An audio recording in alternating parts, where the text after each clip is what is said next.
And what's up, you guys? Welcome to the Mango Grove. My name is Krisha, and this is today's Bitcoin and Solana analysis video.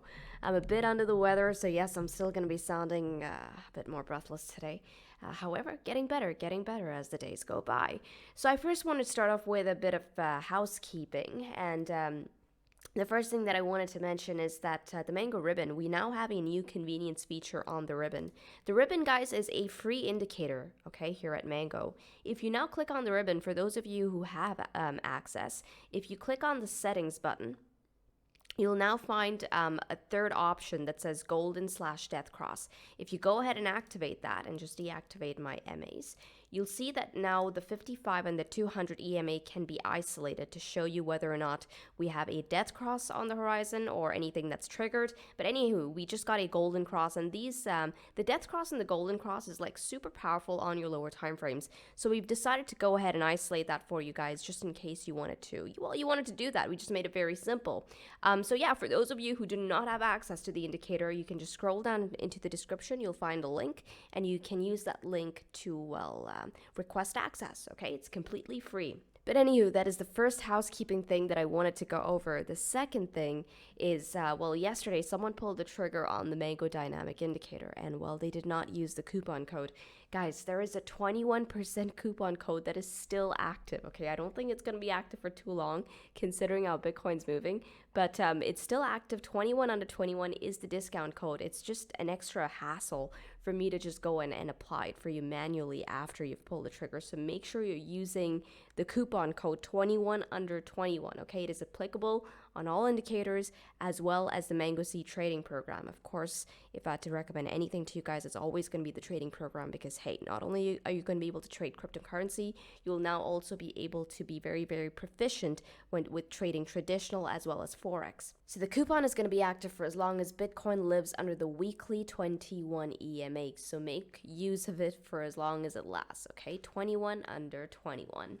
Now, before we jump into the TA, guys, it goes without saying the like button goes a long ways. If you guys have been liking the content that Sean and I have been putting out, make sure to smash that like. It helps out the channel. But hey, if you want to wait until the end, then by all means, you can wait until the end to see if you derive any value from here. So with that, we can actually begin. I actually want to start off by telling you about the two ingredients that really set me up for the previous bull run, where we went from 3K all the way up to 60K. I do believe that was one entire cycle. Now, the two ingredients that really helped me out here, okay, number one was, of course, learning to trade, really learning building trust in my risk management system, so RM.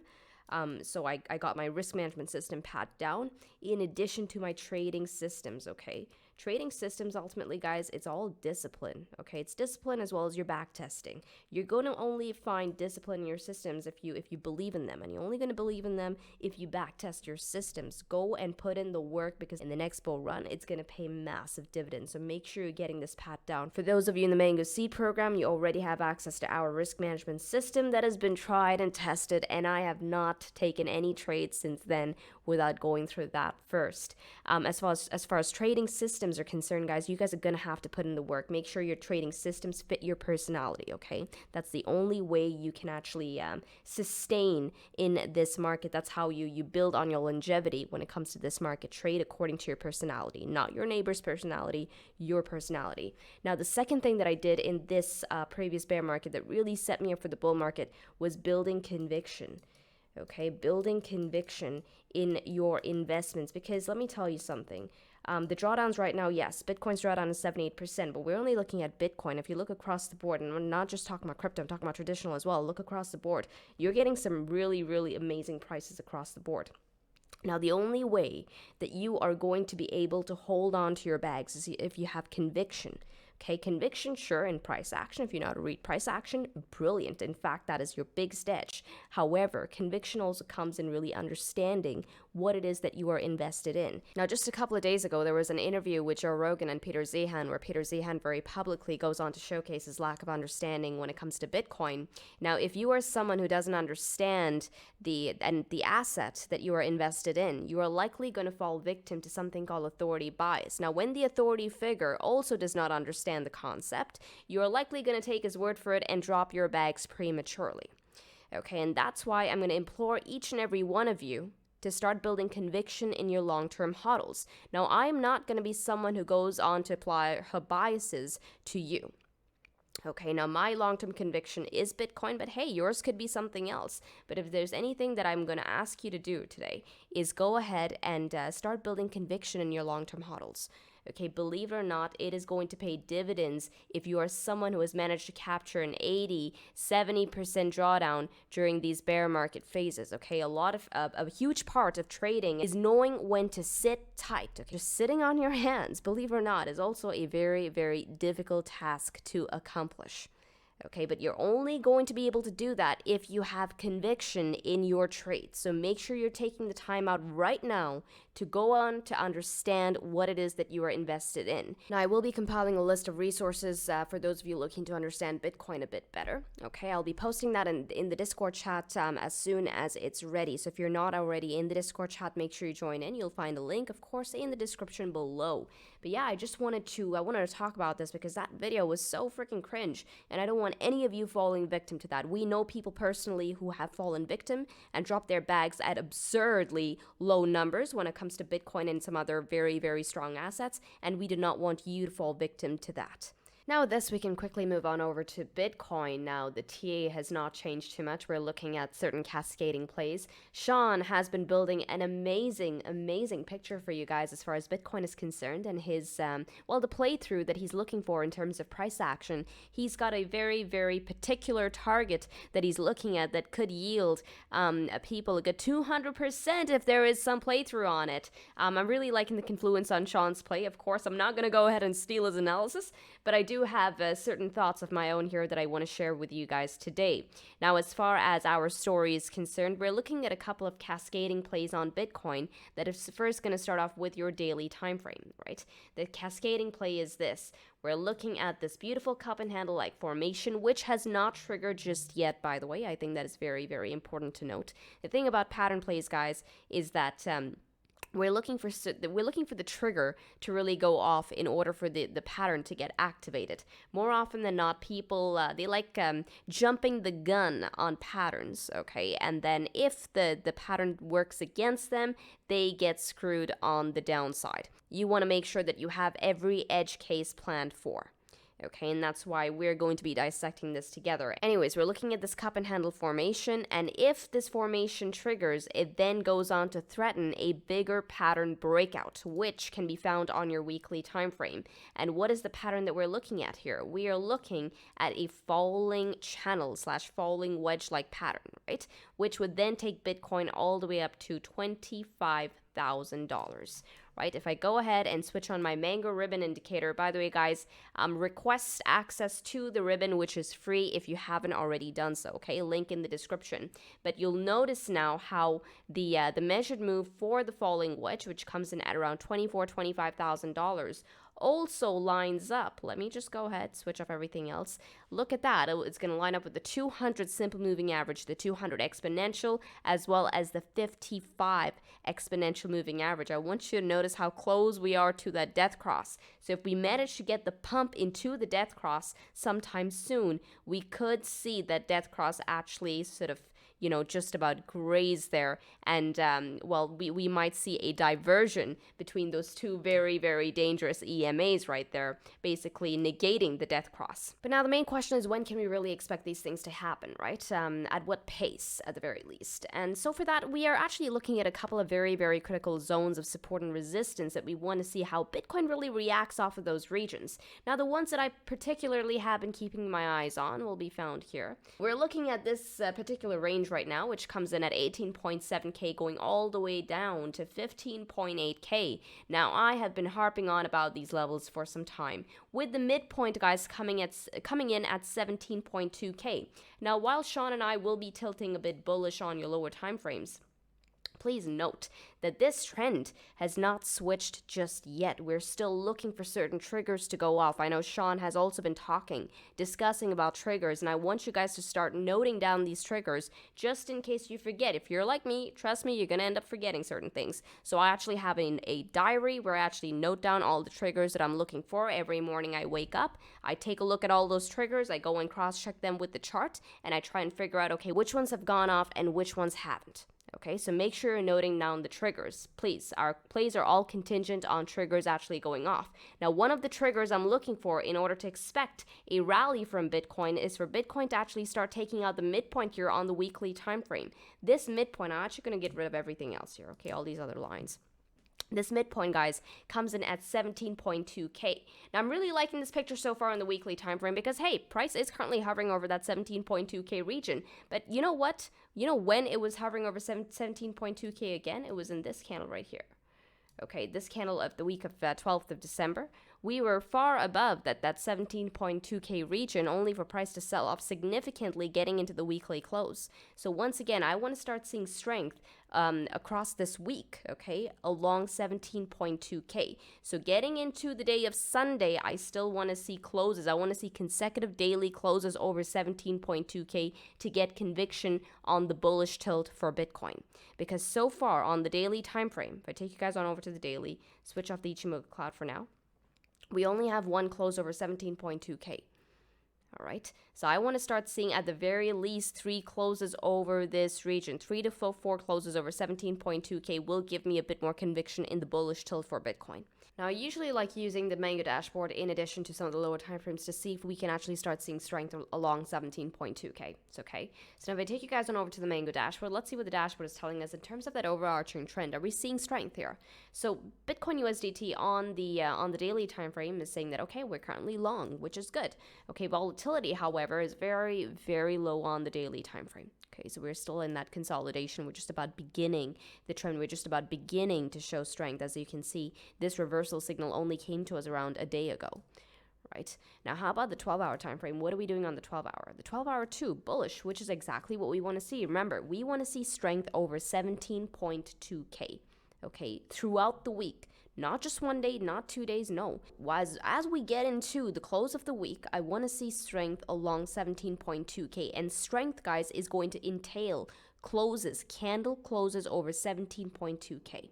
Okay, Bitcoin USDT on the 12-hour is also long, which is good news. This came to us around a week ago. Okay, volatility, however, flashing 42, which is that midpoint. What this usually tells me is that, okay, volatility is not too high, telling me that, hey, the bulls still have a bit more oomph. And we want to see the bulls have a bit more oomph and strengthen them if we want to see strength over 17.2K. Right? But now how about the 4-hour time frame? What's our lower time frames telling us? Because let me tell you something, when weakness forms on a chart, say if the trend is a nice, beautiful, bullish trend, and that trend changes, that change in trend, guys, that the first signs of weakness in a bullish trend is going to be given to you on your lower time frames. Okay, so usually you want to see this trend also stay bullish, which on the 4-hour it is. We have a nice, beautiful, long bullish signal on here, which came to us around 2 days ago. If you caught a trade on that, okay, you're up negligible, 1.45%. However, volatility flashing 61. Okay, now when I see red on volatility, I don't like red on volatility. Why is that? Okay, now it really depends on what side of the trade you're on, right? Now, I already have a very big stash of Bitcoin. I do want to see this tick up. However, when volatility flashes red, it's telling me that, okay, perhaps it's time you brace yourselves for a pullback. Right. Now, note that volatility is not all that high up there. Yes, it's red, but it's not like an 85. It's not a 96. It's still a 61, telling me that, okay, the bulls still could push this one a bit more. However, what I notice here is the flags, guys. We have potential bearish divergence on the 4-hour time frame. If this divergence triggers, we can expect a pullback, okay, on Bitcoin.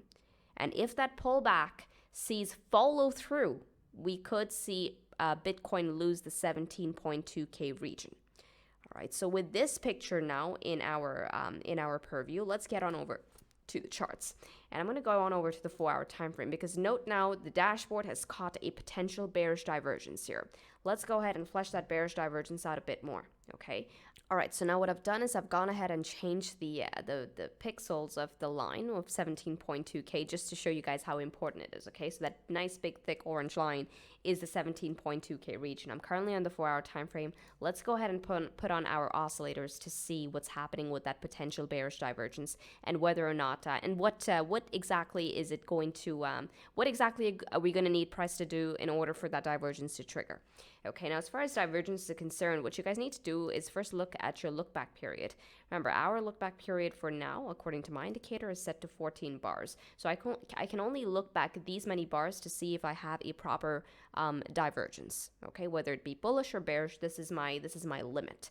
So we need to see whether in this range do we have divergence, and we do. Okay, we do. We do on RSI as well as Stokes, believe it or not. So when I see that, by the way, that is very, very strong divergence, okay?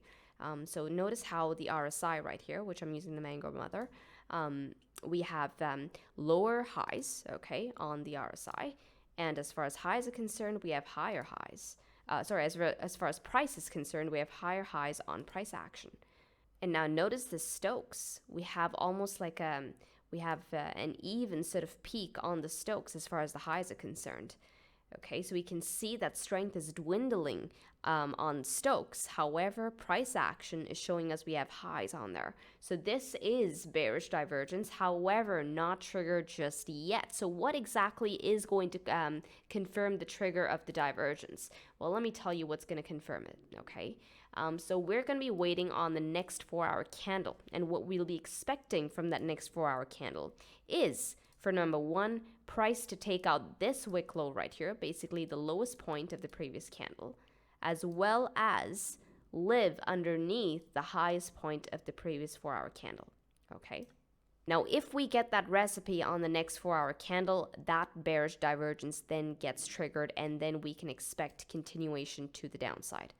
Right, so if you have to note that down, you can go ahead, rewind and note that down, but that is going to be the recipe for the bearish divergence. If the divergence triggers, I believe this will trigger a likely M-like formation on your hourly time frame, and what do you know? Okay, so if we start seeing a follow through on the bearish divergence, we can expect this M-like formation to actually trigger on the 1-hour time frame. For those of you who do not see it, it's this right here. Okay, now let's see where this takes us down to. All right, we'll take the measured move of the M, plot it on the break. This will take us very close to $17,271 is the exact measured move of the M-like formation if it triggers. Is there any confluence on that region? Well, on the 1-hour time frame, I believe we have Kijun sitting at 17.2K. How about the 4-hour? 4-hour, we have 21 EMA and the Tenkin coming in right underneath us. How about the 12-hour? 12 hours, nothing. There's nothing there just yet.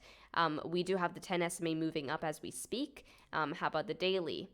Daily, there's nothing there either. I'm just going to switch everything off. Nope, nothing there either.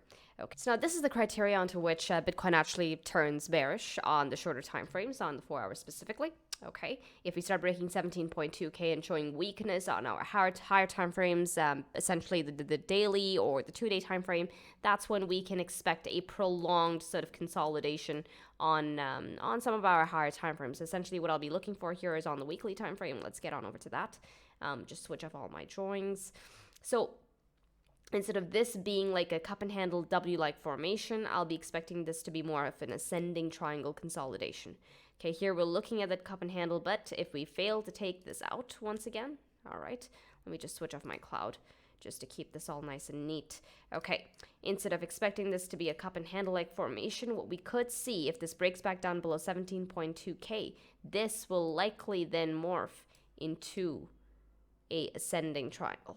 Okay, we can expect another pullback into around the 16.6K region before we see the next sort of relief rally getting into the top of the ascending triangle-like consolidation. Alrighty. But now I don't want to get ahead of ourselves here. We are currently hovering over 17.2K, so I think the bulls still have a bit more of the edge. All right, now as far as if we get on over back to the 4-hour time frame, if this bearish divergence actually gets negated and we actually see continuation here, at what point should we be expecting continuation? Well, the point at which Bitcoin sees continuation only comes in once we start taking out 17.5K to the upside. I want to see multiple closes over 17.5K.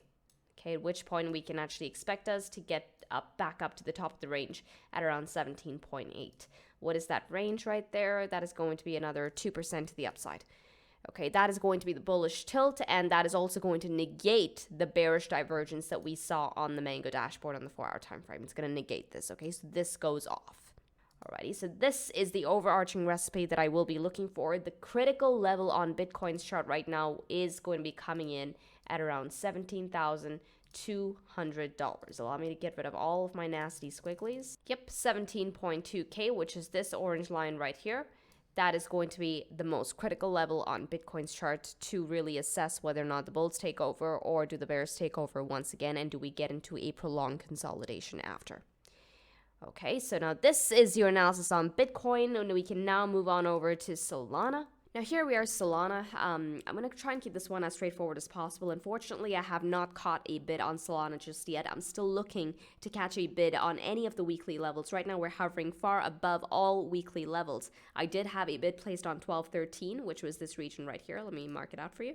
Right, this region right here, which we did not catch because price just, ran away from us. Volatility picked up.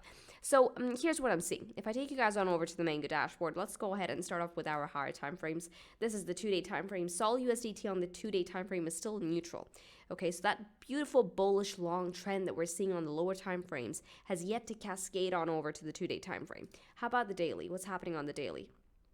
Daily Solana, yes, we have an established uptrend. I'm sure we can all agree with that. Solana is looking absolutely beautiful. We got a bullish signal on this 6 days ago. If you caught a trade based on when the dashboard gave you a signal, you're already up by a good 20%. But please take note of the volatility, guys. Flashing red. Red is danger. You need to err to the side of caution at this point, if you're especially someone looking to jump into a Solana long position. What this is essentially telling you is that, hey, you know what, perhaps you might see a better bid on the horizon. Okay, we can start expecting a pullback. How about the 12-hour time frame? What is the story on the 12-hour? Sol USDT on the 12-hour time frame is also bullish. Great. You got the signal around 8 days ago. If you caught a trade based on that, man, you're up by a good 42% on that trade. That's a beautiful swing. Now, how about the volatility? Of course, when I see 42% already done and dusted, I'm not jumping very, very carelessly into a trade here. Okay, especially with volatility flashing 90. Once again, flashing red. Red equals caution. All right, wait, be patient. That's what red is telling you. Red is essentially telling you on vol to be patient for the next bid opportunity. Now, how about the 4-hour time frame? Is the 4-hour telling us that, hey, can we expect a pullback? Do we have another potential bid opportunity on the horizon? Sol USDT on the 4-hour also long. Okay, you come, man. If you caught a trade on the long signal on the 4-hour time frame, you're up by a good 61%. It came to you 11 days ago. This long signal has not switched just yet. Okay, so it's still very much in bullish territory. Volatility, ooh, flashing 59. You know what? Perhaps the bulls might still have a bit more oomph left on it. And also notice the flags. The flags, we have potential bullish divergence on the 4-hour time frame. So let's go ahead and flesh that one out, shall we? Because what the dashboard is telling us that, yeah, while the higher time frames is telling you that you can expect a pullback, the lower time frames is telling you that, hey, you know what? The bulls still have a bit more juice left in them. So, you know, be careful. So now let's go ahead and actually flesh out that potential bullish divergence. I want you to notice the use of language there. It says potential. Okay, now as far as potential bullish divergence is concerned, do we have it? Yes, we do. Yes, we do. Okay, so what we're seeing here is the potential bullish divergence. So this is it right here. Lower lows on RSI, but higher lows on price action. And that's it right there. Okay, but this has not triggered just yet. So at what point does this bullish divergence really trigger for Sol? This bullish divergence, guys, will trigger as soon as price action takes out this wick high right here. Okay, this wick high comes in at around, the highest point is at $16.16. Notice how we've had, ever since this candle, we've had consecutive lower highs on the 4-hour. Okay, so as soon as we start taking out this wick high right here, if this candle takes out this wick high, that's when the bullish divergence actually triggers to the upside. So if we take out this wick high right here, which comes in at around 16.16, this bullish divergence then triggers. Until then, this is only potential, okay? At what point does the bullish divergence get negated altogether? This will get negated as soon as Bitcoin actually takes out this wick low right here. Okay, that's how I'm looking at it. Now, let's also go ahead and see if we have any resistance overhead, and we have the 10 SMA as resistance overhead, okay, and we're currently getting rejected off of that region. So this could actually swing the other way too if we start taking out this wick low right here. Okay, so far it is looking a bit droopy, I'll say that. We do have like either an M-like formation here. Okay, this is it. Let me show it to you. This is the M. And if this triggers to the downside, Okay, where will that take Solana down to? That will take us down all the way to $14.27. At that point, we'll be living back down below that weekly level that I drawn out for you at 1467. So yes, you could get a better bid on this. So that's what I personally will be waiting for as far as further upside is concerned. Just look for Solana to start closing 2 4-hour candles over $16.67, because at that point, I'm seeing where we've sort of penetrated a new order block when we go from 1667 all the way up to 1836. While that range looks very minuscule on my chart, mind you, that's a good 9.76% to the upside. Okay, so that is going to be the next sort of, these are the two possible trades. This is going to be the one to the long side, wherein you just capitalize on the order block. The short side is going to be price actually triggering the M-like formation to the downside. Okay, I personally would be waiting on the break of the 21 Tenkin before I look to take a short on Solana. Okay, if I am looking to take a short on Solana, which I am not, so I want to be very, very candid about that. I'm looking for a long opportunity, and I'm only looking to gun for the weekly levels. But yeah, this technically wraps up our analysis on Sol. Keep your eyes on how price reacts off of that previous wick high, because if we manage to take that out, that triggers the next bullish divergence to the upside. Okay, the next potential trade block is a good 9% right above us. So now this is all I have for you for today, guys. If you enjoyed this video, make sure to smash that like button. If there is anything you think I missed, make sure to mention that in the comment section below. And yeah, I'll see you in the next update with this. Trade safely, trade stress-free, trade the mango way, trade the easy way. Ciao, you guys.